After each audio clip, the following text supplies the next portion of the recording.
Olá, pessoal. Boa tarde. Sejam bem-vindos a todos mais uma vez, né? Eu sou Gustavo Chaves. Venho aqui contribuir mais uma vez com a apresentação desse grandioso evento, né? Que é um webinar para enriquecer as pessoas, participantes com conhecimento e até nós mesmos, né? Então, eu vim aqui apresentar para vocês, fazer essa introdução. Vou falar um pouquinho para vocês da Rema, né? A Rema é uma empresa multinacional alemã, né, onde ela tem missão, valores, né, para com as pessoas, para com os clientes. Né? A missão da Rema é otimizar a vida útil dos equipamentos e a produtividade de nossos clientes, oferecendo soluções completas, produtos e serviços que minimizem a indisponibilidade operacional de suas plantas. A Rema é uma empresa, como eu já falei, uma empresa multinacional. Estamos aí presentes no mercado há 97 anos, desde a sua fundação, em mais de 150 países, tem mais de 30 aquisições, 180, mais de 180 subsidiárias. Dentre elas, estamos aí no Brasil com a filial alemã, mais de 8.000 funcionários ao redor do mundo. Hoje a gente vai ter ilustre presença, né, do senhor Jones Gave, mais conhecido como Dr. Schutt, né? A gente tem esse prestígio por essa pessoa, porque ele é uma pessoa que tem muita experiência no mercado, principalmente em sistemas de transportadores de correia, né? Sua trajetória foi por grandes empresas, entre elas a Vale, né? Grandes mineradoras, né? Tem formação mecânica na Escola Técnica Federal do Espírito Santo, com mais de 41 anos de experiência. É autor do livro Manual de Inspeção e Manutenção de Correias Transportadoras e atualmente faz parte da equipe da Rema aí como nosso consultor especialista. E como convidado especial, eu vou estar participando também, né? Vai ser uma honra, né, participar com nosso amigo aí, Jones Gave, e aprender mais um pouco, né?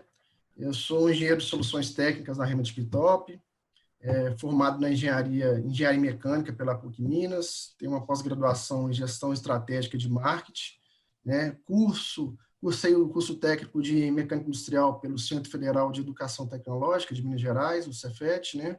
Estou aí no mercado aí há aproximadamente 20 anos, como engenheiro de vendas e soluções técnicas, tenho vivência no segmento de mineração, siderurgia, agregados, fabricante de máquinas e equipamentos, né? Dentre outros. E hoje a gente vai falar sobre os problemas que ocorrem nos chutes de transferência em transportadores de correia. Nada mais, nada menos que o nosso consultor técnico especialista Jones Gave. Vou passar a palavra para ele. Bom, boa tarde para todos. Obrigado estamos agradecidos por você estar conosco aqui nesse evento. Vocês são muito importantes para que nós possamos tentar contribuir com alguma informação para ser útil no seu dia a dia, do seu trabalho. Hoje nós vamos falar sobre o chute de transferência. Então, a função do chute normalmente é transferir o material, minimizando sua degradação e permitindo que flua suavemente sem acúmulo ou entupimento. As calhas de transporte são usadas para direcionar o fluxo de sólido a granel de uma correia transportadora para outra. Nem sempre, porém, todos os chutes de transferência conseguem funcionar a contento. As eventuais falhas podem ser dispendiosas, especialmente nos casos em que se manuseia muitas toneladas de material, tal como ocorre nas operações de mineração, em que o transporte é feito por correia transportadora. Vamos deixar o Gustavo falar um pouco sobre esse início aqui, para ver termos um tostão da voz dele para nós. Pessoal, eu vou falar um pouquinho mais uma vez, né? Antes de mais nada, eu gostaria de lembrá-los que tem um botãozinho escrito QIA aí, todas as perguntas e todas as dúvidas, a gente vai deixar para o final, né? Onde a gente já vai poder respondê-los de maneira adequada e organizada, né? Então, dando continuidade ao que o Jones falou aí, né? Hoje, provavelmente, né, a gente considera como mais importante, num ponto de transferência, o chute, né? E alguns problemas associados ao chute de transferência são o desgaste das superfícies, a obstrução, né, a geração de poeira, né, que afeta diretamente, né, o transportador de correia, que, de certa forma, é o item mais caro, né, do sistema de transporte e manuseio de material. Então, a gente tem que trabalhar muito o que vem em torno, né, como componente do sistema todo, né, do transportador de correio. Então, nada mais, nada menos, a gente trabalha muito, não só com base cálculos matemáticos, mas a experiência é muito importante, né? Muito mais importante, eu digo, talvez, até que os modelos matemáticos. E essa experiência vai nos ditar como que vamos trabalhar, né? Conceber, né? Aquela geometria do chute, as melhorias que devem ser feitas, né? Com placas, com bancadas, com o direcionamento e o fluxo de material. Entretanto, um dos problemas mais difíceis de resolver em relação aos chutes, né, são as intempéries, né, os tipos de materiais que são transportados no fluxo, no processo, seja ele pegajoso, abrasivo, material duro, né? Então, a gente trabalha sempre com uma das premissas, né, onde a largura do chute no carregamento, né, a saída do chute inferior não deve ser superior a 3/5 da largura da correia onde está recebendo o material, né? Essas proporções são essenciais para que o carregamento adequado da correia e para prevenir não só o bloqueio interno, né, a aglomeração do material no chute, né, consequentemente a parada de todo o sistema, né, e isso vai determinar muito também, em alguns casos, onde a largura da correia vai determinar essa questão do projeto do chute. Jones, o que acontece quando um ponto de transferência é ineficiente? Bom, primeiro, maior impacto da abrasão na correia receptora. Diminuição da vida útil da correia. Aumento dos gastos com correias. Vazamento de material por sob as vias de materiais. Acúmulo de material fugitivo nas transferências. Desgaste prematuro nos rolos de impacto. Maior gasto com rolos de impacto. Gasto com limpeza industrial. Desalinhamento da correia receptora. Material fugitivo ao longo do transportador. Perda de produção. Gasto com limpeza industrial. Danos e rasgo na correia. Reparo ou troca do trecho da correia. Gasto com corretivas. Perda de produção devido à corretiva. Entupimento do chute, parada operacionais de emergência, perda de produção, gasto com manutenção e limpeza do chute, desgaste prematuro da chapa de revestimento, maior frequência de troca de chapa, maior gasto com chapa de revestimentos. Nós dividimos os problemas em 5 tópicos. Primeiro, no chute superior, segundo, no chute intermediário, no chute inferior, a altura da queda sobre a correia receptora e o desgaste do revestimento ineficiente. Vamos falar sobre o primeiro tópico. Bom, no chute superior, a trajetória. A trajetória é o caminho que o material percorre, do tambor de descarga até onde bate na parede frontal do chute. Nós temos 2 tipos de trajetória. A trajetória longa, que é aquela com correias com velocidade de 1.8, 2, 2.2, e a trajetória longa, que é a curta, e a longa, que é de 4 metros para cima, né? Esse pontinho vermelho que tem aqui é onde a força da gravidade anula a força do lançamento. Então, é aqui onde mais ou menos a velocidade fica próximo de zero. É nesse ponto em que nós devemos colocar a nossa bancada de recepção, bancada frontal ou bancada superior, como queira chamar. É nesse lugar que a gente coloca para que possa o material ser recebido pelo chute sem causar danos e sem dar problema nenhum quando ele é jogado do chute superior até o chute inferior. Mas muitas vezes se coloca algum obstáculo entre essa trajetória que se chama defletora. Muitos projetos são inadequados porque não se prevê uma recepção do material no fim da trajetória, e sim deixa o material se prolongar até na correia receptora. Quando ocorre isso, essa região que está demarcada em vermelho é a região onde recebe o impacto total da carga sobre a correia receptora. Nesse local, nós teremos danos nos rolos de impacto e nos cavaletes e teremos um vazamento muito grande causado por esse impacto, porque, de repente, essa altura de 3, 4 metros, lá na frente nós vamos falar alguma coisa sobre essa carga em cima do rolete, o que causa. E outros projetos, em vez de botar uma bancada frontal, se coloca defletora. Essa defletora ela fica no meio ou um pouco mais à frente da trajetória. Então, você está cortando essa trajetória no meio. E esse ponto é um ponto de desgaste e ele não vai direcionar certo material sobre a correia receptora. Bom, aqui nós temos alguns exemplos de trajetória. Tem uma trajetória, esse chute, por exemplo, o primeiro desenho aqui, ele está com um chute muito próximo do tambor. Isso não tem a defletora, é o chute mesmo. Mas ele está quase na posição. Quer ver que é uma trajetória curta, o material já está virando para descer, e só que ele pegou um pouco antes. Aqui, segunda foto, nós estamos vendo uma defletora, o material está batendo diretamente nessa defletora, isso vai causar um desgaste muito acentuado nesse ponto. Essa terceira foto, nós estamos vendo o material batendo nesse ponto de encontro aqui, que seria a bancada frontal, que ela está muito alta e muito próxima, e o material está até saindo pela janela de inspeção.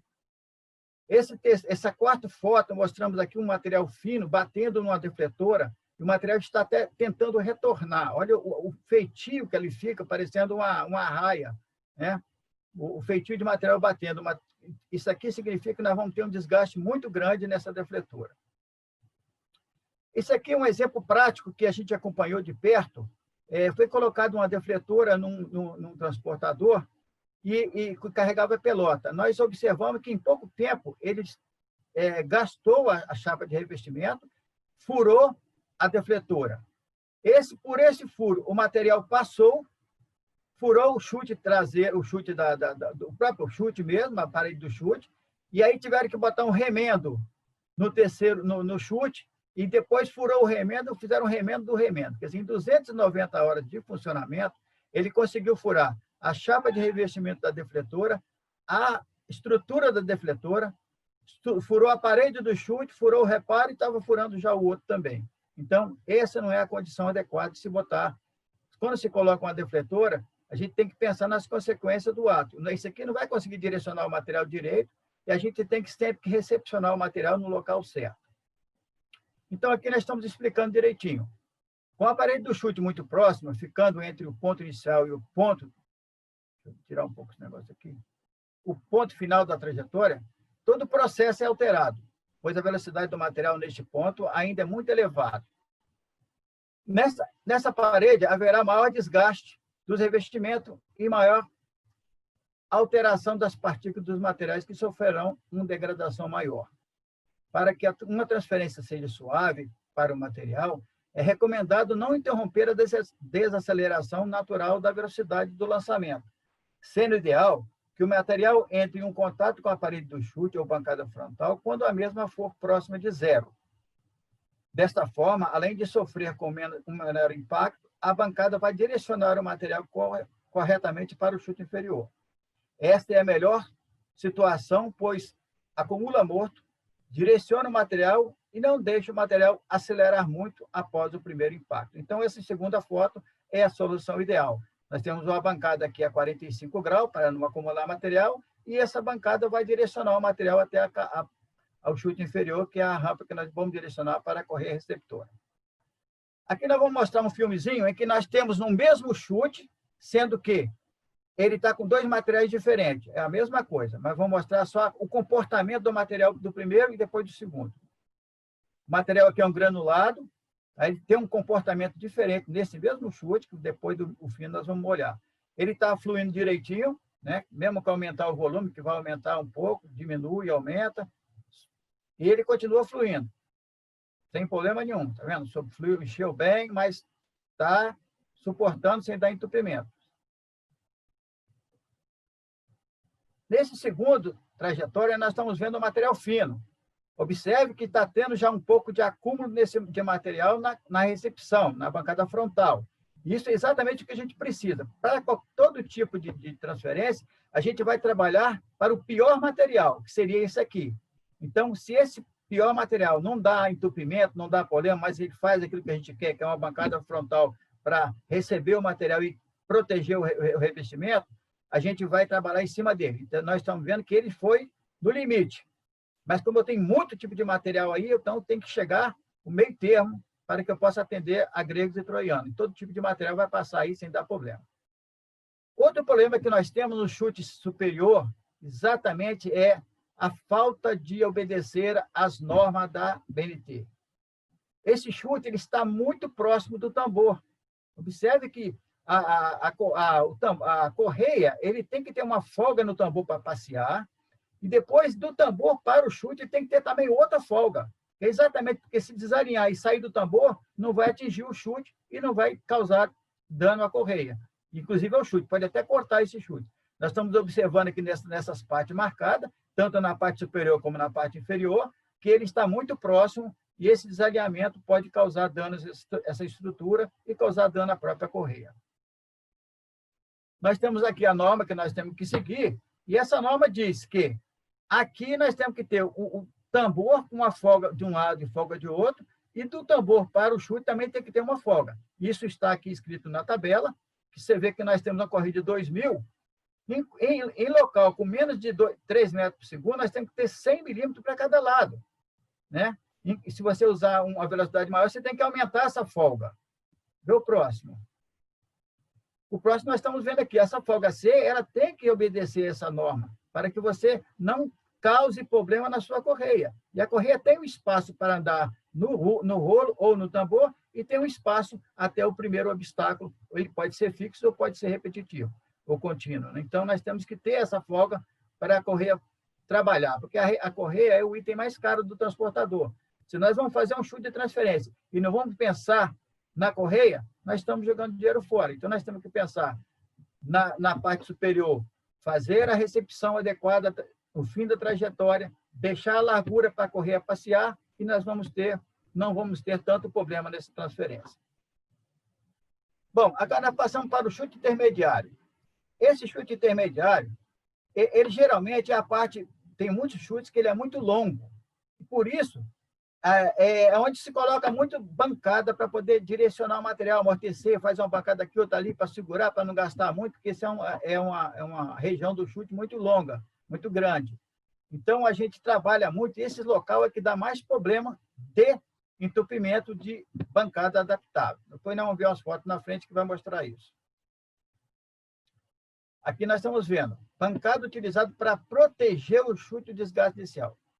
É feito com trilho, cantoneira, chapa, são locais onde ocorre acúmulo de material. O que ocasiona entupimento com os materiais mais pegajosos, aumentando o peso do chute, diminuindo a vazão e dificultando a limpeza. Observe como que vamos conseguir limpar um chute desse com esse monte de trilho e esse material que já está incrustado, já está duro aqui dentro.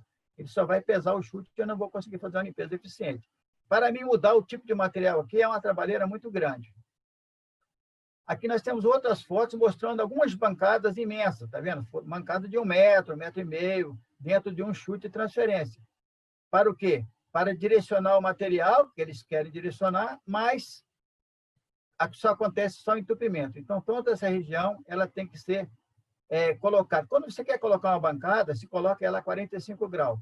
Ela vai fazer o trabalho de amortecimento do material, vai proteger o revestimento e vai direcionar o material e não vai acumular. Então, nós temos que trabalhar em cima disso. Nós temos aqui outras fotos mostrando, por exemplo, uma trajetória em cima, julgando a correia está julgando o material numa transferência lá embaixo, na correia receptora lá embaixo, lá no fundo. Deve ter aqui uns 8, 9 metros de altura. Isso, se acontece, o material cair diretamente na correia, vai causar danos aos nossos rolos de impacto, inclusive cavalete, causar desalinhamento e causar vazamento, que é o pior. Aqui nós temos várias situações. Aqui também, o que nós devemos fazer? Nós devemos eliminar esses trilhos, devemos abrir mais essa parte intermediária. Por que eu tenho que ter esse troço tão restrito lá em cima no intermediário? se eu tenho que estar direcionando o material no chute inferior, e não preciso mexer aqui. Eu aqui não tenho que controlar esse fluxo, eu tenho que direcionar esse fluxo do material. Então, aqui nós estamos saindo nessa parte inferior, e eu estou fazendo aqui em cima também. Então, isso não pode acontecer. Eu tenho que estar com essa parte intermediária livre, o material tem que fluir, e eu tenho que direcionar na parte inferior. Lá é o que nós temos que trabalhar com maior afinco. Além de você botar muita bancada dentro do chute, muitos locais têm uns revestimentos grandes, largos, revestimento de colmeia, revestimento com umas bancadas imensas, e acaba até restringindo o fluxo do material dentro desse próprio chute. Então, esse revestimento também é inadequado. Nós temos que botar um revestimento certo no ponto certo, porque você vê que esse revestimento agrega muito material nele. Esse local é um local bom de se ver, porque ele deve ter mais ou menos 10 a 12 metros de altura. E esse material caindo aqui dentro, ele vai cair lá embaixo, vai bater lá embaixo na região de impacto do transportador da correia receptora e vai causar um dano legal. Então, quando é necessário se colocar umas bancadas para dentro de um chute desse, a gente faz, como a gente diz aqui, chute com queda em cascata. A gente vai colocando bancadas a 45 graus, direciona o material para um lado, depois direciona para outro, depois direciona para outro, direciona para outro, até entregar ele na rampa do chute inferior para entregar na correia receptora. Esse processo é que vai minimizar o impacto lá embaixo, na correia receptora e vai como diz assim, brecar um pouco a velocidade desse material, vai entregando ele na velocidade constante até chegar embaixo. Não pode deixar ele cair direto. Agora sim, agora é o importante. O chute inferior, que se encontra os pontos mais importantes da transferência, é onde se direciona o material que entra pelo chute superior para o mesmo sentido e direção da correia que recebe. Nesse ponto, devemos concentrar maior atenção e esforço, pois se conseguirmos colocar na correia inferior o mesmo volume de material que entra sem causar desalinhamento ou entupimento, então não teremos problemas com essa transferência.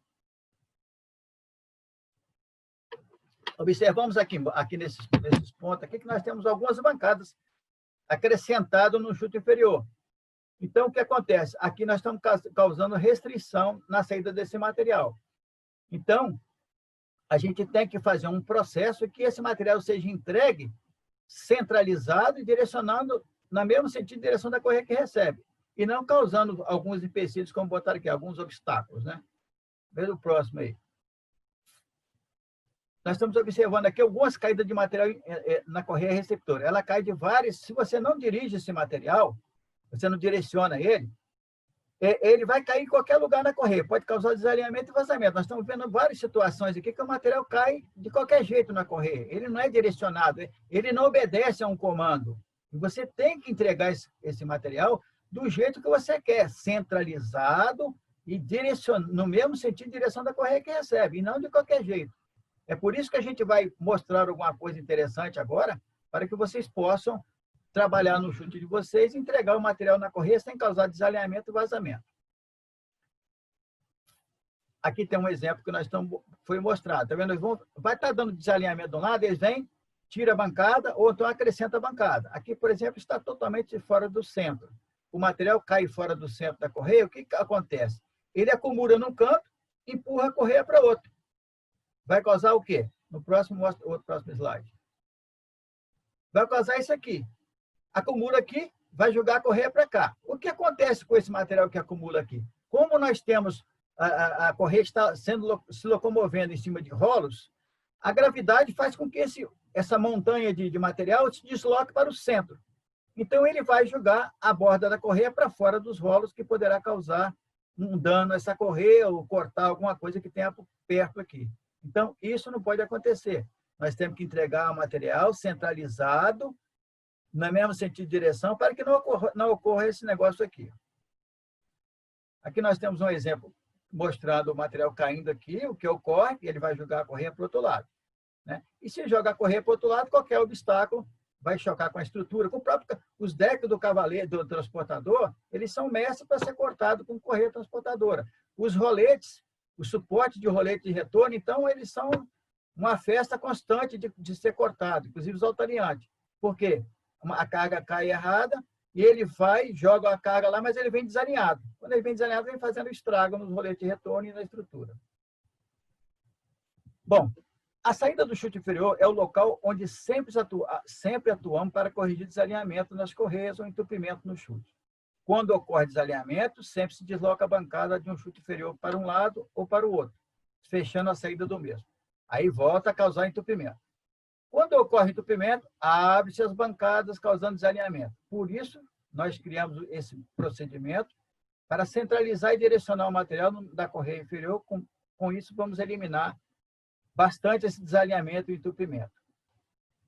Nós temos aqui um exemplo clássico com duas posições de correia. A mesma coisa, né? A correia está jogando aqui, está acumulando material, que aqui está 90 graus, e está jogando o material contra a correia. A correia está no sentido para cá, e o material está jogando contra a correia, está fazendo desgaste. Numa correia ascendente, a coisa fica pior, porque aí você tem um calço muito maior. Para resolver a situação, a gente vem, bota aqui a bancada superior a 45 graus, ele amortece o material e direciona para baixo. E no chute inferior, a gente prolonga essa rampa traseira a 30 graus até próximo da correia, e o material bate nela e é direcionado. A gente vai fazendo o que pode, aqui melhora bastante essa situação aqui. Aqui nós temos uma correia a 90 graus, uma transferência a 90 graus, em que parte da correia cai contra o sentido da correia, parte do material cai contra o sentido da correia, e parte do material cai a favor da correia. Quando acontece isso, a gente pode melhorar, prolonga-se a rampa traseira no sentido da correia, a 30 graus, esse material vai bater aqui, em vez de ir contra a correia, ele vai no mesmo sentido da correia que recebe.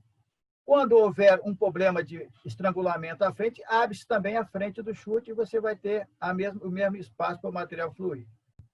Outra situação que a gente vai... Ali nós estamos falando para direcionar o material. Agora estamos falando em centralizar o material. Esse material tem que cair centralizado. Se ele não cair centralizado, ele acontece essa primeira foto aqui. O material cai contra as guias de material, causa desalinhamento e causa vazamento. A gente tem que entregar esse material centralizado. Aí o que a gente faz? Adapta-se a guia de material nos dois lados, centraliza essa carga, ela vai bater, não vai forçar mais passagem por sobre a guia de material, não vai causar desalinhamento nem vazamento. Aí nós observamos que essa bancada que ficaria pequena, que também causa um pouco de material acumulado. O que a gente faz quando realmente o projeto está ok? A gente prolonga isso aqui até em cima, como fizemos aqui. Ó. Prolongamos até em cima, o material está caindo centralizado, não vai ter acúmulo de material nessa lateral e nós vamos ter um material fluindo certo, sem dar problema nenhum nessa correia.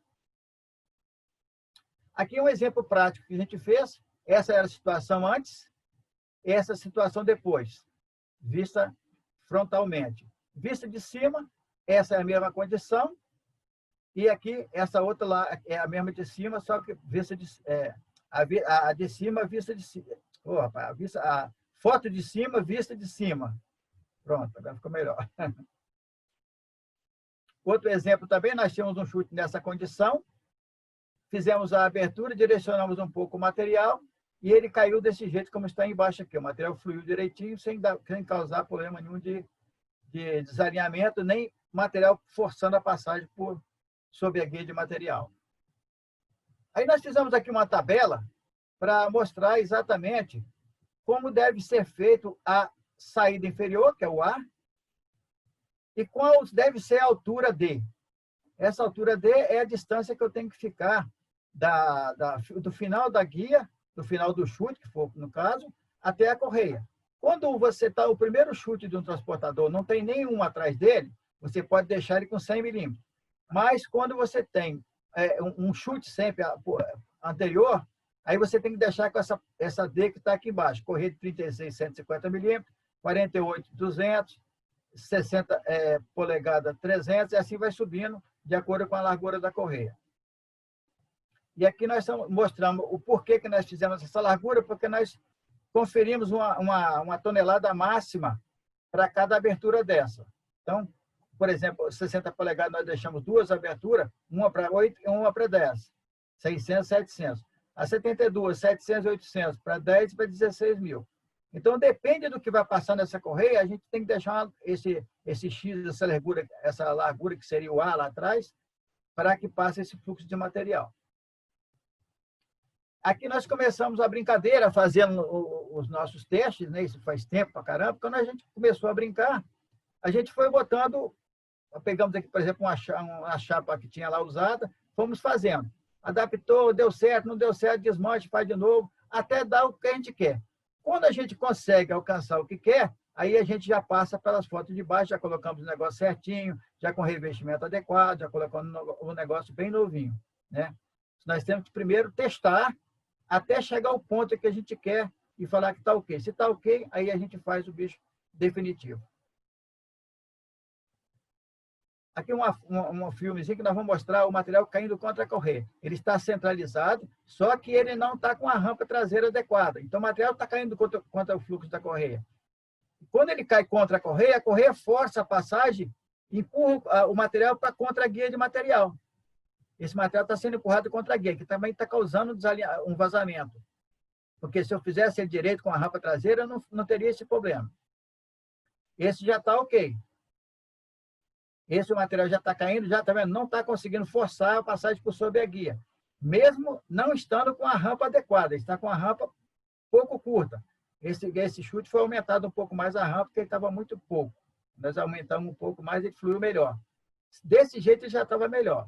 Então, nós temos que estudar caso a caso para fazer cada alteração de acordo com o material que vai passar e de acordo com a correia receptora. Aqui nós estamos observando vários modelos de chute que temos por aí, né? Nós temos um monte de bancada, nós temos aqui com chute reto, que cai diretamente na correia, uma correia ascendente, dessa terceira foto aqui. O outro aqui tentou fazer uma rampinha, mas só que na parte inferior colocou reto, então na hora que eu vou entregar o material na correia, que está reto, ainda está com problema. Mas esses dois de cima aqui, esse terceiro, eles estão com a situação muito ruim. Aí a gente tem que trabalhar em cima disso aqui. Como que a gente trabalha? Nós vamos pegar esse chute, vamos adequar, colocar uma rampa traseira, colocar o material centralizado, o revestimento adequado, para que esse material possa fluir nessa transferência sem causar acúmulo, sem causar desgaste e sem causar desalinhamento e vazamento. Nesse caso aqui foi um caso excepcional, porque isso aqui é uma correia, é uma lança móvel, então ela sobe e desce. Eu não podia botar totalmente um ângulo de cima até embaixo. A gente chegou num ponto e teve que manter reto. Isso porque essa correia, essa lança sobe e desce. Mas há casos que a gente pode botar direto até embaixo, ó, essa rampa aqui, esse ângulo lateral. No caso aqui, né, foi excepcional. Então, a gente pega um chute daquele que nós vimos lá atrás, adaptamos as bancadas de teste, né? Observamos como é que vai ter o comportamento do material através da simulação do material. A gente simula, vê como é que vai se comportar, está ok, não está, tira o ângulo, bota ângulo, a gente põe até ficar certinho. Se está certinho, a gente adapta no local, no chute no que está lá, no que está funcionando, sem fazer um chute novo. Aí testa realmente, no real. Quando testou, está ok, então é esse aqui o desenho que a gente vai fazer. Então, a gente modifica esse chute todo. Qual é o próximo?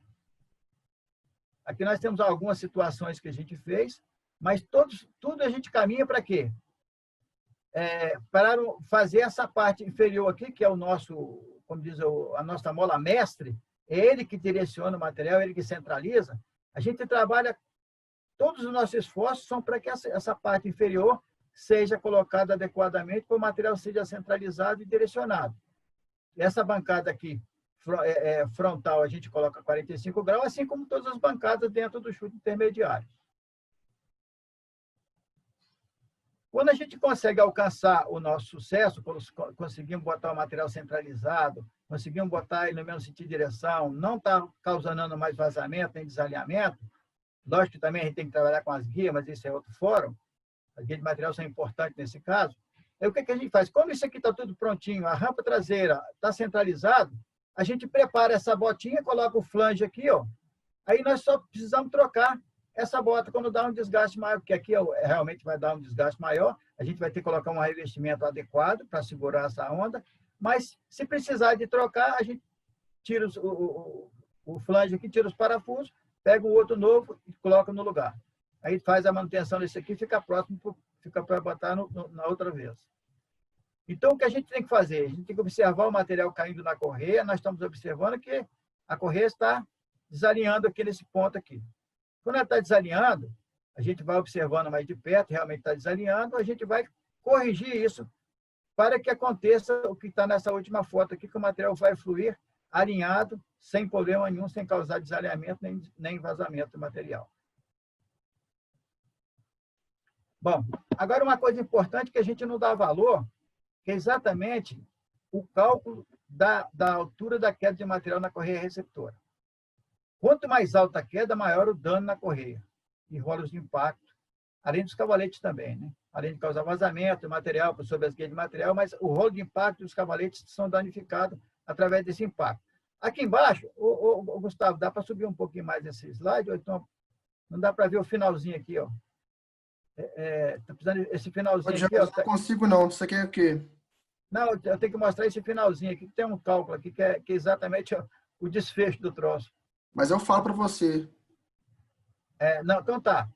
Vai tudo bem, na frente eu mostro isso aqui. Eu estou fazendo assim, fizemos 2 cálculos aqui. Uma com 2 metros de altura, que seria esse primeiro aqui, e outro com 4 metros de altura, que seria esse segundo aqui.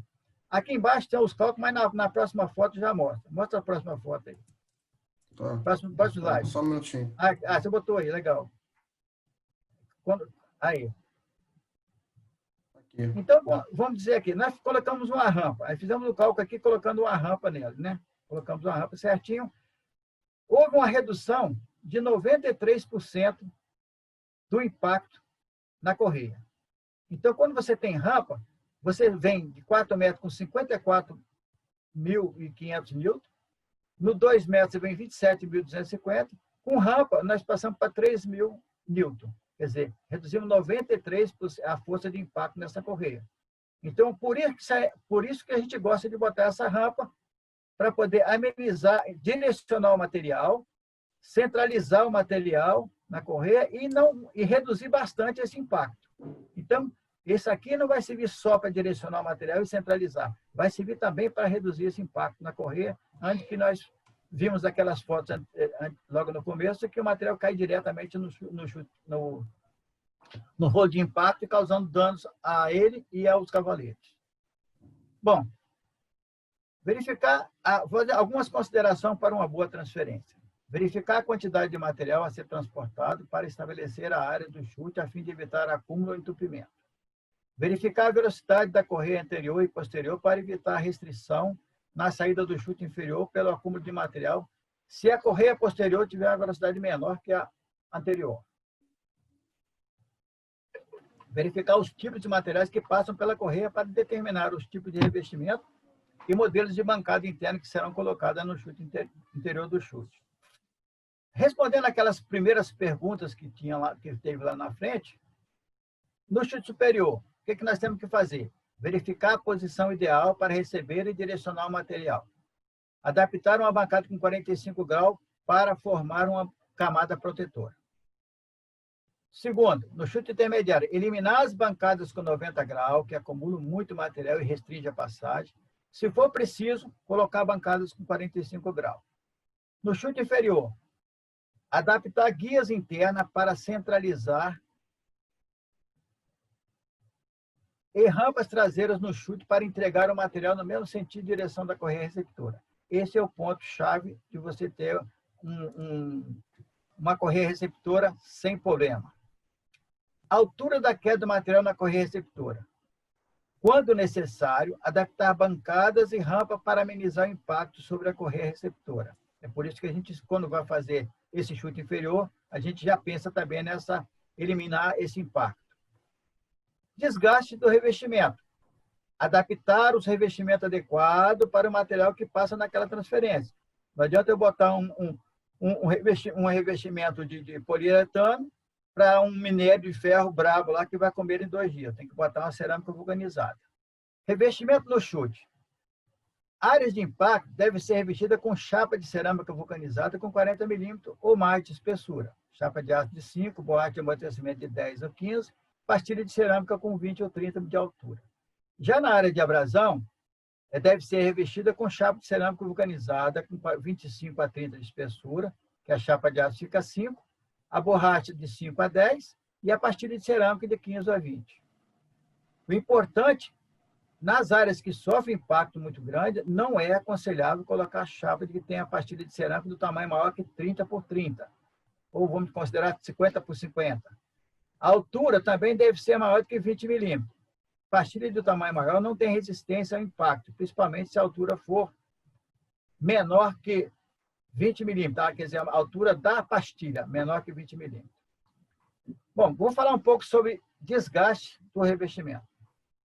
Desgaste é o fenômeno gerado pelo contato de superfície, uma das quais em movimento, o que resulta em uma deformação gradual das peças ou na modificação de suas dimensões com redução gradativa das mesmas, criando tensão em seguida de ruptura decorrente de sobrecarga, fadiga ou outro esforço dinâmico. Sob essas condições, ocorre o deslocamento ou retirada de partículas da superfície metálica. Esse fenômeno pode ser causado pelo contato entre duas superfícies metálicas ou entre uma superfície metálica e outra não metálica, ou ainda de uma superfície metálica com líquido ou gases em movimento. Assim sendo, podemos considerar 3 tipos de desgaste: desgaste metálico, metal contra metal, desgaste abrasivo, substâncias não metálicas contra metal, e erosão, partícula sólida em meio fluido, líquido ou gás contra metal. Aqui nós temos alguns exemplos de revestimentos que não foram adequados, foram colocados, mas não foram adequados para o tipo de material. Há um desgaste muito acentuado, né? A gente está vendo que o material, o revestimento está desgastando muito rápido, está ocasionando dano à correia inferior.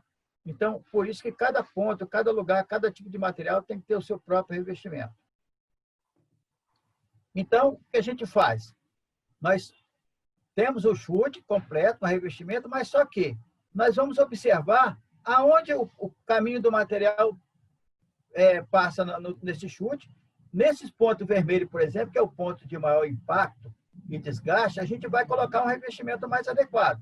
O outro que tem um desgaste menor, que é só abrasão, a gente vai colocar um revestimento amarelo, que seria um revestimento menor, que economizaria um pouco mais. Eu não preciso a região desse revestimento tão largo. Então, cada lugar a gente vai determinar, vai escolher e vai adaptar o revestimento adequado para aquele ponto. Então, dentro do chute de material, a gente vai estudar esse ponto, onde vem na região de impacto, na região de abrasão, e adaptar a chapa adequadamente para que possa aumentar a vida útil desse chute. A pastilha de cerâmica possui excelente resistência à abrasão, pois são fabricadas a partir de pastilhas de cerâmica de alto alumínio, que, após o processo de fabricação, moldagem e sintetização, resulta em placas com baixa porosidade e microestrutura que permite uma excelente coesão na região intragranular, além de possuir uma fase vítrea, que reduz o contato entre os grãos e, mais efetivamente, as tensões residuais na ligação dos grãos de alumínio. As aplicações dos componentes cerâmicos têm crescido nos últimos anos, à medida que suas excepcionais propriedades são reconhecidas. Particularmente, sua resistência ao desgaste por abrasão, quando a gente consegue descobrir que o desgaste por abrasão é muito grande. Componentes sujeitos ao desgaste e à corrosão exercem uma grande influência sobre a vida de uma planta ou máquina e, portanto, sobre a lucratividade de um processo de manufatura. Aqui nós fabricamos e montamos alguns chutes com revestimento adequado, estudado, né? Aqui nós temos cerâmica, aqui nós temos o Remaline 70, que a gente colocou, porque são pontos em que acumula o material e não vai ter um desgaste muito acentuado. Então, esse ponto eu não preciso gastar um dinheiro com cerâmica, eu posso botar um troço mais barato. Agora, a região em que a abrasão é grande ou o impacto é grande, a gente tem que botar cerâmica, porque aí nós vamos ter uma proteção adequada no ponto certo. Próximo. Aqui alguns locais que a gente botou cerâmica, né? A gente observou aqui, por exemplo, esse primeiro desenho aqui, primeira foto, isso aqui, a altura do chute superior até aqui, mais ou menos 8 metros. O material caía aqui com um impacto forte, nós colocamos aqui e resistiu bastante. Aqui são outros locais que a gente fez. tem mais à frente aqui, clica outra vez. Clique de novo. Está vendo mais alguns lugares? Então, nós fizemos vários testes com essa cerâmica aqui. Até próximo. A gente alcançar esse ponto em que a gente pode fabricar, montar a cerâmica de acordo com o local que vai ser colocado. Pode ser uma roda de caçamba, pode ser num chute, pode ser numa rampa, pode ser em qualquer lugar. A gente consegue fabricar a chapa de cerâmica dentro das medidas conformes que a gente vai ter no desenho e montar, depois esperar sempre que ele vai ter uma vida útil bem prolongada. Bom, já que eu estou falando bastante, esse Gustavo ele falou sobre ele, mas ele não falou que ele é um especialista em revestimento de chute, caminhão, fora de estrada, moinho, silos, etc. Ele também é grande conhecedor de tambores, tanto da fabricação como dos revestimentos. Também tem um bom conhecimento em roletes, todas as formas de rolete, retorno, carga, impacto. E agora ele resolveu também ampliar o seu conhecimento na área de chute de transferência. É por isso que ele está junto com a gente aqui, participando dessa festa. E ele, como especialista em revestimento, agora eu vou deixar ele falar alguma coisa sobre os revestimentos Remaloc, que a Remaloc fabrica. Com você, velho. Beleza, Jones, obrigado. É uma honra, né, estar participando dessa palestra com o senhor, passar um pouquinho de conhecimento para os participantes, para os nossos convidados, né. Então, falar um pouquinho sobre o Remalox. A gente abordou muito o tema desse webinar, justamente no ponto focal, né, que é o chute, né, em pontos de transferência, nos sistemas de transportadores de correia. E a Rema, ela não fica atrás, né? Ela fabrica, ela desenvolve tecnologias, né? Muitas pessoas conhecem a Rema como uma empresa que fornece borracha, que fornece serviço de vulcanização, mas não. A Rema, ela trabalha também com soluções para desgaste, né? Temos diversas soluções e a cerâmica, como o Jones focou muito, né? E como uma solução que dá performance, né? É uma solução que é eficaz, que é muito aplicada, nos últimos anos tem sido muito difundida, né, pelos usuários. Então, a Rema não fica atrás. Então, a Rema tem o Remalox. O que é o Remalox? Né? Foi desenvolvido pela Rema dois tipos de Remalox, que é um Remalox com borracha, cerâmica e camada CN no verso. O que é essa camada CN? É uma camada autoadesiva, né? São cerâmicas para aplicações leves e médias, onde podem ser aplicados em situações mais tranquilas, né, de aplicação, mas que necessitam de alta performance. Temos a cerâmica tradicional, que é a placa base metálica, mais borracha e mais cerâmica vulcanizada, né? E basicamente a nossa cerâmica ela é vulcanizada no Remaline 70, que é uma borracha de alta performance com dureza de 65 Shoriar, partilhas cerâmicas de óxido de alumínio, né, perdendo em termos de dureza aí, somente para o diamante, em torno de 9 mols, né?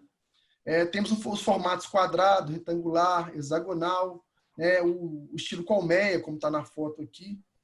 Aplicações das mais severas possíveis, né, enxutes de transferência, tubulações, alimentadores, peneiras, ciclones, caixas de transferência, spool feeders, né, que são as alimentações dos grandes moinhos, né, e caçambas de retomaduras.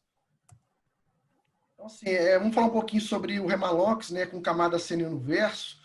É uma borracha com camada CN autoadesiva, né, onde essa camada CN, ela no processo de aplicação, não precisa de ser lixada, né, você faz uma aplicação de demão de adesivo na camada CN, aplica o prime na base metálica, mais duas demãos de adesivo, né. Ela é de fácil aplicação, porque se faz pelo processo de vulcanização a frio, né, utilizando o sistema Remabond da Rema, que é a parte de adesivação, né, tem altíssima resistência à abrasão, significativa redução no custo de operação com aumento de vida útil, né, do equipamento, do componente, do chute, né, e a grande vantagem é que essa cerâmica ela pode ser aplicada em tubulações de concentrado de minérios, ciclones, elas são fáceis de conformar, né, alimentadores, vibratórios, curvas, Temos alguns tipos de cerâmicas. No caso, por exemplo, temos a cerâmica de Remalox 4x4. O que é 4x4? 4 milímetros de espessura de borracha, mais 4 milímetros de cerâmica, né, nas dimensões de 500 por 500. O 14, o 10x4 seria 10 milímetros de cerâmica e 4 milímetros de borracha. O 25 por 15 seria 25 milímetros de cerâmica e 15 de borracha, dando um total de 40, né? Todas elas na dimensão de 500 por 500. E tem também o formato USW, que a gente chamou de colmeia, né? Onde é aplicado em material, em fluxos onde a necessidade de quebrar, né, o caminho preferencial do material no ponto de transferência, para não ter um desgaste pontual, evitar, assim, um desgaste pontual.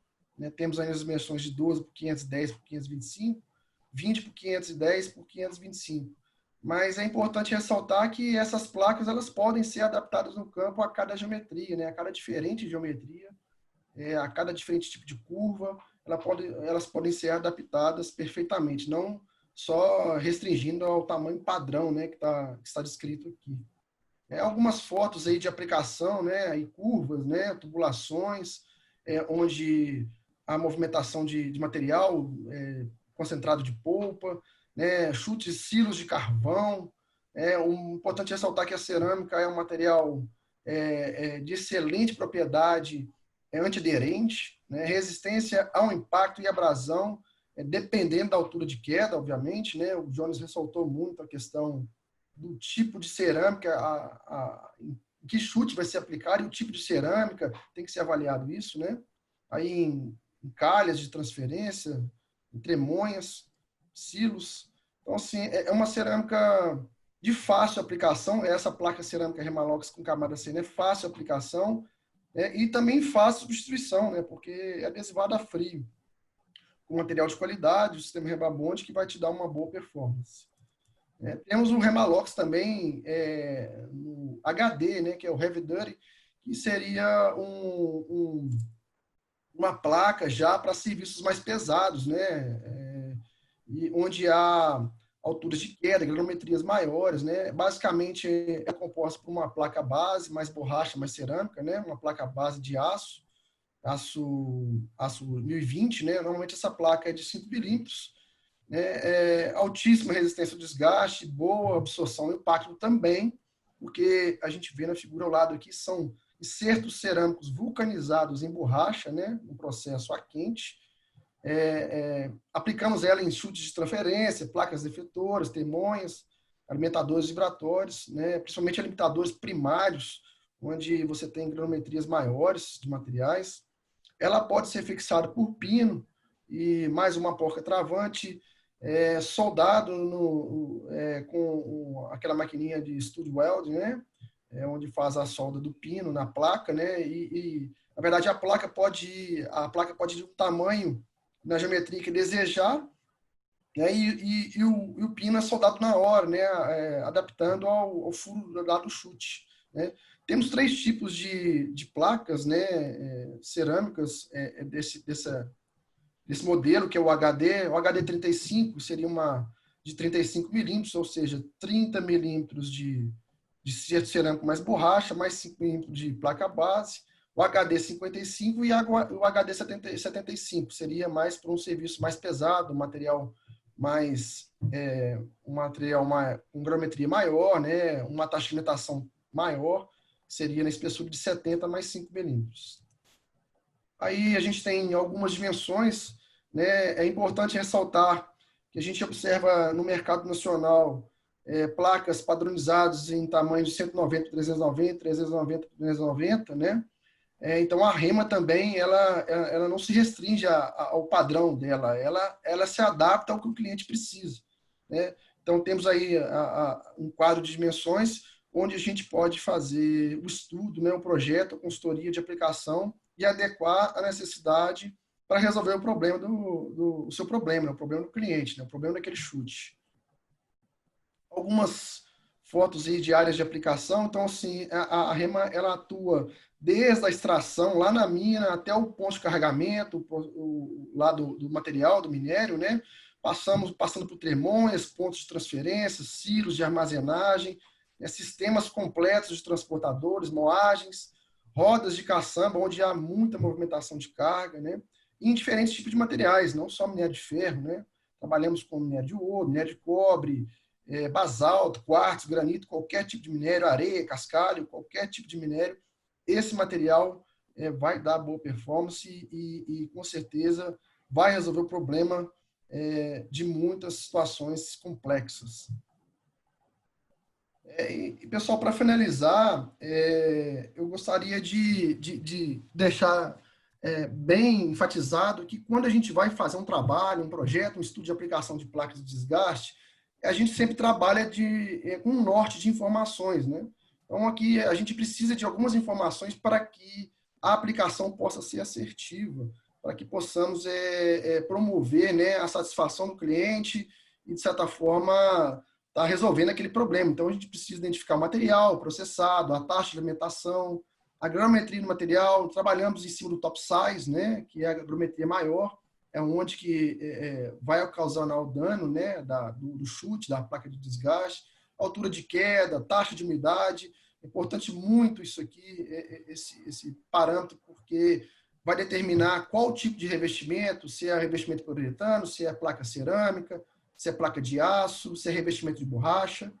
A temperatura do processo envolve também, como um parâmetro importante. O revestimento atual, o tipo de material aplicado atualmente e a vida útil para que o cliente tenha uma avaliação do custo, dos ganhos que ele vai ter com a aplicação e nós também, como fornecedor de soluções, a gente consiga mostrar para eles qual material adequado, quais os ganhos que ele vai ter, né? A descrição do problema, a gente identifica qual que é o problema, a gente consegue, através do desenho de layout e o arranjo, né, do chute, dos pontos de transferência, daquele equipamento, trabalhar em cima e fazer as devidas modificações, né, com a nossa expertise, com o Jones, né, trabalhando no campo, a gente consegue fazer uma reengenharia do chute e as fotos do local, importante para que ilustre as melhorias, né? Isso é muito importante. De certa forma, são informações que a gente não pode fugir muito dessas informações, porque fazem parte de uma conclusão, né? Um estudo assertivo para que possamos definir melhor a solução. Pessoal, gostaríamos aí de agradecer a vocês, né, pela participação, né, quaisquer dúvidas podem perguntar aí no QIA, estamos aqui para responder. Estamos aqui com grande satisfação, né, encerrando uma primeira fase, né, de webinars. É uma ferramenta muito importante para que possamos levar o conhecimento a vocês, principalmente nesse período, né, de pandemia que a gente está vivendo, onde várias pessoas, vários profissionais estão trabalhando no home office, e é uma grande oportunidade, né, de estar levando conhecimento para vocês. Aí está o contato do Jones, o meu contato também. E aí agora vamos para as perguntas. Quem desejar fazer alguma pergunta, né? Jones, já tem uma pergunta. Tem uma pergunta aí? Tem, Jones. Tem uma pergunta aqui. Fala. Qual seria a melhor solução para chutes com problemas de dispersão de poeira, de material fino e seco? Qual? Como é que é? Responde a pergunta aí. Qual seria a melhor solução para chutes com problemas de dispersão de poeira, de material fino e seco? Bom, ocorre muita poeira quando você trabalha com pelotas e material muito fino. Ele cai de uma determinada altura e causa muita poeira. Mas, para fazer na pelota, por exemplo, a gente pode amenizar o chute, colocar o revestimento de cerâmica, direcionar o material para que ele não seja jogado, ele seja entregue na correia. Só em se fazer isso, você já elimina bastante essa geração de pó, né? Quando é fino é quando é pelota. Agora, quando é pelota, não tem jeito, você tem que ter aquele aspersor de pó, você tem que instalar dentro do chute para abafar esse pó. Agora, se você tem um material fino que não seja como pelota, você direcionando o material, centralizando ele na correia, entregando ele a 200, 300 milímetros da correia, você vai diminuir bastante a geração de pó. O revestimento, a gente sempre fala para botar a cerâmica vulcanizada.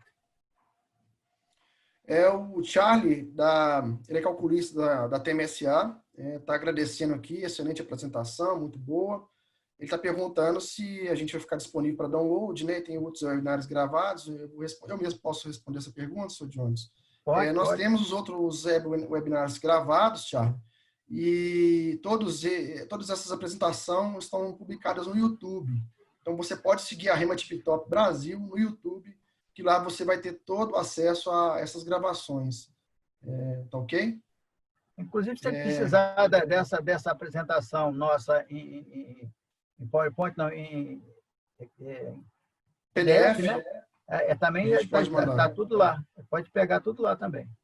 Ô, Charlie, pode mandar um e-mail para mim ou para o Jones, que a gente também encaminha essa apresentação em PDF para você, ok? Agradeceu aqui, está respondido. Está perguntando aqui mais uma pergunta, Jones. Quantos projetos de chute ou transferência, quanto a projetos de chute ou transferência, quais são os problemas mais relevantes que pode ocorrer durante a operação? Bom, o primeiro ponto que a gente mais foca é o chute superior, o material é recebido numa distância não, muito longa ou muito curta, em que você não tem uma recepção adequada com a bancada para receber esse material. Então, ele vê, aí o cara vai adaptar uma defletora para direcionar o material até o chute inferior. Esse é o primeiro ponto que eu acho que tem que trabalhar. Defletora, em alguns casos muito especiais, isso tem até que tirar o chapéu para o Paulo Godoy e Peregrino, que fizeram um excelente trabalho com a defletora para direcionar o material, que ficou um trabalho de engenharia fantástico. Mas eu não sou muito adepto da defletora. Eu sou adepto que você acompanhe a trajetória do material, faça a recepção adequada, direciona para baixo. No chute intermediário, se precisar colocar as bancadas a 45 graus para direcionar o material para a rampa traseira.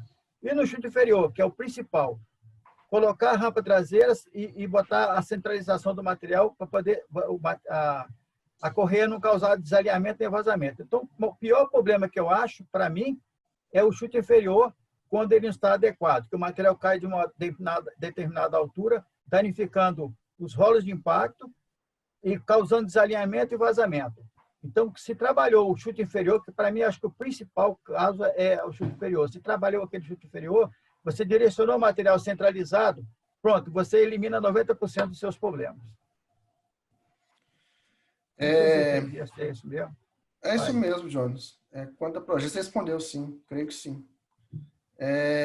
Qual a altura de queda máxima recomendada para grãos? Exemplo, soja saindo da velocidade 0. O grão, a soja, o milho, eles são elementos leves, então ele causa impacto, ele causa mais pó do que impacto e danifica mais ele. Eu acredito que se você entregar ele a 300, 400 milímetros da correia, entregar ele, estou falando entregar, não é julgar, não. Se você consegue entregar direcionando, ainda mais que quando você tem o grão de soja, o grão de milho, eles é igual a pelota, eles escorregam fácil. Você não precisa botar 25, 20 graus, você pode botar 30, 35 graus, que ele escoa bem. Você entregando esse material na correia, você não vai causar problema nenhum, não vai ter desalinhamento nem vazamento. Eu acho que uma altura de 300 a 400 milímetros entregando o material na correia é suficiente e será de uma boa performance material, boa solução. Ok. Dentre os problemas que ocorrem em chutes, qual é o mais problemático para a operação? Exemplo, entupimento, derramamento, incrustação, né, que é pegamento, geração de poeira. Aí você volta de novo no chute inferior. É ali que causa os problemas de entupimento, que está dando desalinhamento, a pessoa vem, bota uma bancada do lado, está desalinhando do outro lado, bota a bancada do outro lado, aí daqui a pouco causa entupimento, aí vai, tira as bancadas, causa desalinhamento. O chute inferior, para mim, é o lugar que dá mais problema. Se você botar ele adequadamente, entregando o material e centralizando com o revestimento adequado, você não vai ter problema de vazamento nem desalinhamento. Então, para mim, o maior problema que tem de operação, o calo maior é o chute inferior, e também, por consequência, do lado, as guias de material também inadequadas. Tá. Jones, quando você fala o problema no chute inferior, e especificamente falando de entupimento e derramamento, correto? Até Certo. incrustação, pegamento de material. Todos esses três problemas Aí, somados. aí sim, o pegamento de material, aí nós temos que trabalhar com a cerâmica vulcanizada, porque nós estamos falando de minério. Agora, se Tá. falasse, por exemplo, bauxita, essas coisas mais pegajosas, que são mais leves, a gente já pode entrar para uma Himalayan 70, botamos até o HMW, podemos botar ali também, que vai fluir bastante o material. Ok. Se não tiver esclarecido, pode perguntar novamente. Sim. Qual a altura máxima entre os patamares de soja e uma transição intermediária? Altura máxima? Entre os patamares de soja, deve ser plataformas, né? De patamares de soja e uma transição intermediária. Olha, eu aconselho a qualquer material, qualquer pode ser soja, pode ser minério, o minério principalmente, que tem um impacto maior, a gente botar o mais próximo possível. A gente tem que ver, não sei, talvez, como a soja é um elemento leve, não sei, mas é entregando no máximo a plataforma que você vai fazer de transferência, será que está falando? A plataforma em uma transição intermediária. Não é a transição final, é intermediária. Ele está falando, acho que é do chute intermediário. Como a soja é um elemento leve, eu acho que você botando aí no máximo, aliás, toda transferência, eu acho que não devia ter uma transferência muito longa, um chute intermediário muito longo. Ele devia ter, no máximo, 2, 3 metros estourando quando tem necessidade. A gente tem que sempre posicionar o chute superior, o intermediário, colocar ele de 2 a 3 metros, no máximo, é assim mesmo, colocando janela de inspeção nesses 3 metros, para você fazer a inspeção, e depois colocar o chute inferior. No máximo, como a soja é leve, isso aí seria ideal. Mas, geralmente, eles pegam da soja, botam 10, 12 metros de altura fluindo, né? Aí eu não sei. Para mim, 3 metros seria o suficiente. Ele corrigiu que é plataforma de transferência, tá, Jones? Chute de transferência. Chute de transferência. Intermediário. Você falou, chute intermediário. A gente tem que ver de acordo com o local, né? Então não tem jeito. Tem lugar que você tem que botar pegando o material vindo, por exemplo, vai numa lança de navio, não tem jeito. Você tem que recuperar, joga na moega, ele cai numa determinada distância. Não tem como você, a não ser que você baixa bastante ali, mas dá uns 6 metros. Depois ele sobe naquelas onde vai fazer o empilhamento no galpão. Ele cai em queda livre. Mas depende do transporte, não sei. De repente, como é soja, talvez de 3 a 5 metros tá bom. Soja leve. Não dá muito estrago, não. Ok. Vamos para a próxima aqui, Jones. Vocês têm informações sobre a aplicação de cortinas de impacto em chutes? Cortinas de impacto? Deve ser aquela corrente. As barras de impacto. Aquelas barras de impacto. De botar lá embaixo? Botar em frente. Uma barra de impacto que você freia o material e o material... É para você frear o material na transferência já, né? Ali na saída da correia para o chute. E o material pegar ali. Mas esse aí, isso já se usou muito, eles chamavam de aranha, chamavam de barra de impacto. Barra de impacto. Eu não aconselho botar barra de impacto, porque ela vai ter que botar um determinado grau, você não pode botar muito, senão ele não vai acumular material, e vai causar entupimento ou dar problema de retenção de material. O que eu aconselho, em vez de botar barra de impacto, é colocar o chute inferior, o chute com um ângulo adequado, para receber o material de cima e entregar na correia receptora. Não adianta você deixar o material cair de 4, 5 metros de altura sobre essas barras de impacto, isso vai causar um estrago no seu chute inferior, porque o impacto vai causar frouxar parafuso, vai causar desgaste, vai causar vazamento. Eu não aconselho botar muito esse negócio de barra de impacto, não. Cortina de impacto. Cortina de impacto. Cortina de impacto, já é legal conhecer, é aqueles que põem na frente da trajetória. Isso. Ah, bom, ali você não precisa. Cortina de impacto é a mesma coisa que você está falando, botar a defletora. Tem É que uma deixar ele cortina, né? livre, tem que deixar ele livre, colocar a bancada receptora para receber o fim da trajetória e entregar o material para baixo. Isso vai funcionar melhor do que qualquer cortina. Tá. Calcular a trajetória e botar uma bancada de recepção no fim dessa trajetória. Aí nós vamos ter uma recepção eficiente sem dar problema nenhum. Vamos lá. Com relação ao chute de cascata, o que você apresentou lá, Jones? A Ah, instalação de bancadas deve ser padronizadas ou a reveria mesmo? não. Você tem que ver o fluxo do material, o tipo de material e a largura do chute. Geralmente, você tem um chute de 10 metros, você começa a botar mais ou menos, depende da velocidade, se ele for largo, você vai botar uma bancada de 45 graus de 600 milímetros. Aí o outro também de 600 milímetros, se o fluxo for a contento, é o suficiente, de 3 metros. Geralmente, se der ficar material muito leve, você pode botar de 4 em 4 metros. Não precisa estar de metro em metro, não, porque vai causar até entupimento. Tem que botar no mínimo 2 metros de espaço entre uma ponta e outra. O material bater, fluir, vir para o outro lado, depois vir para o outro lado. Não vai botar muito próximo, não. Senão você botar 2 bancadas, vai bloquear a passagem. Ok. Vamos lá. Se durante as operações de mineração observamos uma alteração no material, né, na viscosidade dele, e ele começa a ficar mais úmido, e temos defletoras de molibdênio, você recomenda parar e mudar para cerâmica?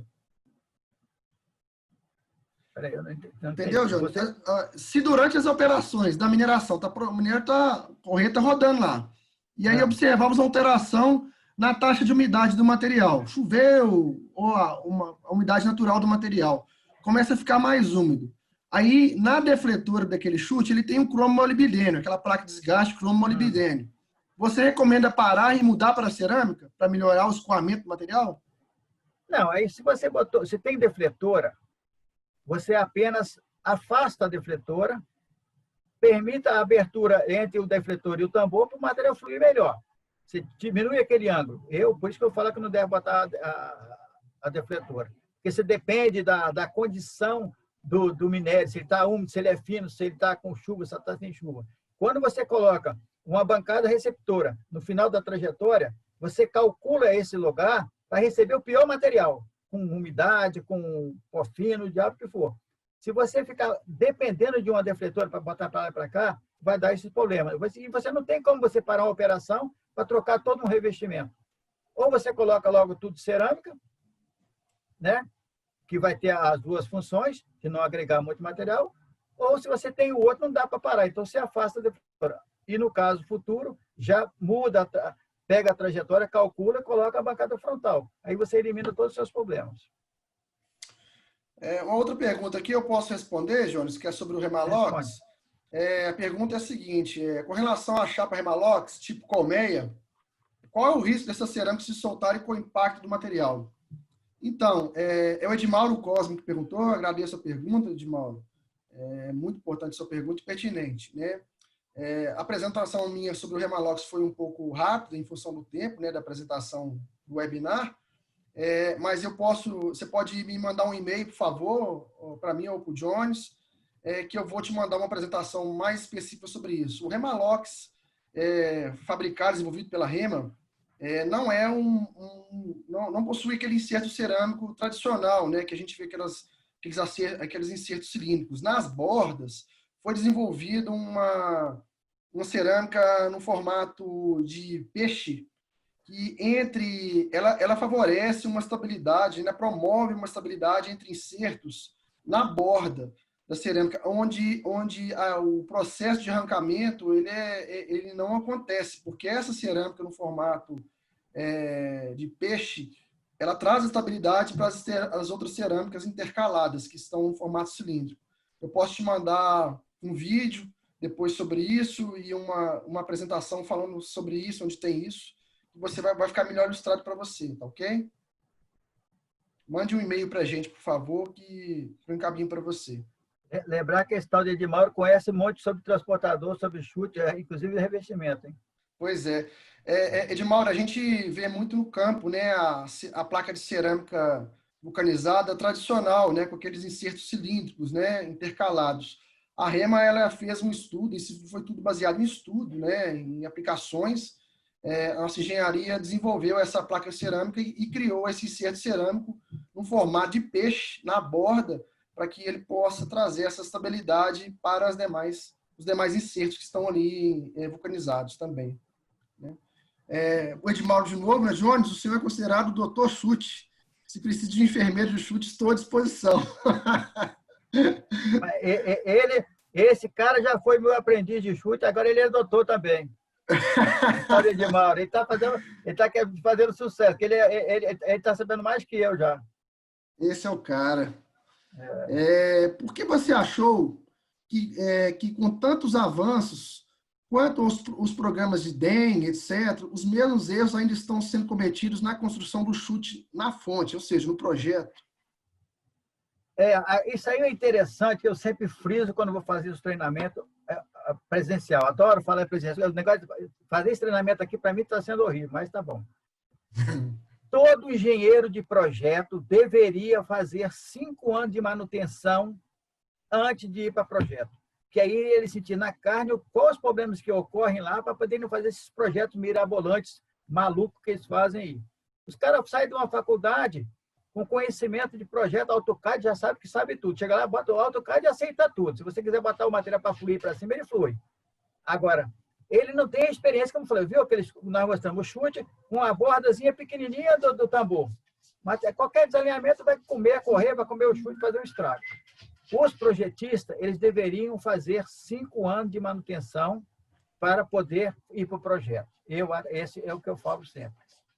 Com certeza. E a gente até enfatizou isso na apresentação, que a experiência talvez seja um fator mais importante que os modelos matemáticos, né, João? Exatamente. Porque nós temos muitos caras aí que estão na área que dariam banho em projeto no pessoal da engenharia de projeto. Ok. Excelente pergunta essa aí. Excelente resposta, Sr. Jones.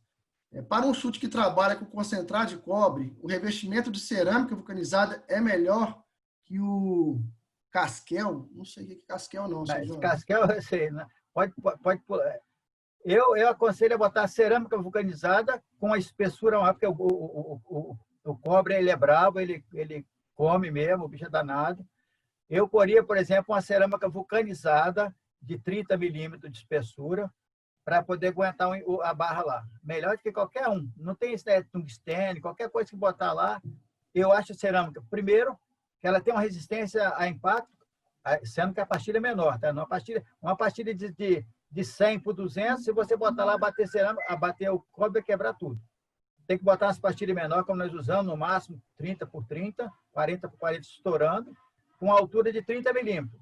Se botar isso aí vulcanizada, certo, vulcanizada, não colada com aquela cimento que eles põem lá, que também é a mesma coisa que você não bota nada. A nossa, por exemplo, ela tem a cerâmica e tem uma borracha de 10 milímetros que faz um amortecimento, além de ter a liga entre borracha entre elas. Então, ela bate, o material bate, ela amortece e não solta, e não dá impacto. Ela amortece o impacto. A outra que é colada, que é feita com cimento, a vibração que bate em cima, ela vai transportar para o aço embaixo e vai acabar dando problema de soltar. Então, eu aconselho a botar cerâmica vulcanizada. Ok. Boa tarde, Jorge Gustavo. Parabéns pelo webinar. A Rema tem revestimentos para a indústria alimentícia? É com você, velho. A Rema tem, sim, revestimentos para a indústria alimentícia, né? Inclusive, tem o Remaflon, é um material muito aplicado em indústria alimentícia, à base de Teflon, tem de nylon, né? E até a indústria alimentícia tem as regulamentações, né? Que tem que ser atendidas pela vigilância sanitária, então a Rema também tem aplicação. Se precisar de fazer um estudo, um trabalho, a gente tem não só revestimentos para a indústria alimentícia, mas revestimentos para antiaderentes, tem outros tipos de revestimento. Boa tarde. Qual a experiência de vocês com a poliureia? Poliureia. Poliureia, Jones, é um material Eu acho que é na área de fertilizantes, tá? Ah, de fertilizante. Ué, a gente conhece alguma coisa de fertilizante que a gente trabalhou com aquele negócio de mina de potássio, aquelas coisas de fertilizante, que aquelas minas de lá, aquelas fábricas lá de São Paulo, a Ferteco, Aqui, ó, ele corrigiu, Jones. é. Qual a experiência de vocês com poliureia? Ele falou revestimento anti-desgaste polimérico. Esse revestimento de fertilizante, a gente pode entrar nessa área sua de borracha aí, velho. Não, ele está falando assim, ó, o poliureia, revestimento anti-desgaste polimérico. Não tô... É revestimento de polímero, né? Borracha. Sim, borracha. Nós temos bastante esse negócio de borracha aí, né?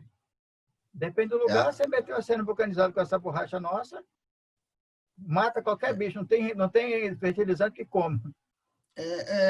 A REMA, ela é desenvolvedora de soluções de revestimentos elastômeros poliméricos, né? Então, além do revestimento de proteção contra desgaste de médio e intensivo, né, que são as placas cerâmicas, ela tem placas de borracha, a base de borracha natural, borracha sintética, né? E a gente consegue também fazer aplicações. Temos revestimentos, lençóis de borracha, placas para também de borracha mais espessas para aplicações mais agressivas também. Se você quiser, a gente manda um e-mail para a gente que a gente vai estar encaminhando para você todas as informações. Jones, eu acho que encerrou as perguntas, né? Não tem mais nenhuma pergunta aqui. Deixa eu ver se tem mais alguma. Se a gente talvez não deixou a desejar em alguma resposta, por favor, pessoal, entre em contato conosco, tem os nossos contatos aí. Desde já agradecemos a presença de todos neste webinar, né? E esperamos que possamos aí estar juntos, né, em parceria, né, trabalhar com vocês em algum problema, em alguma solução, levando alguma solução, né, levando conhecimento também. O José Ramon Prieto, 5 anos em manutenção para os engenheiros foram muito bem sucedidos. Problemas não são vistos no AutoCAD, são vistos em campo. Luiz Morgado me sugeriu. Obrigado, muito bom, Eminar. Agradeceu aí, Jones. Muito bom. Esse Obrigado, esse é parceiro, esse é do meu. José Ramon, muito obrigado aí pela atenção, pela participação. Pessoal, obrigado a vocês. Tem os contatos aí. O Jones, o contato do Jones, meu contato, o telefone. Esperamos aí vê-los em próximas oportunidades e quem sabe, né, fazendo um trabalho junto com vocês. Obrigado a todos. Tenham um ótimo final de semana, com segurança, com saúde. Boa semana.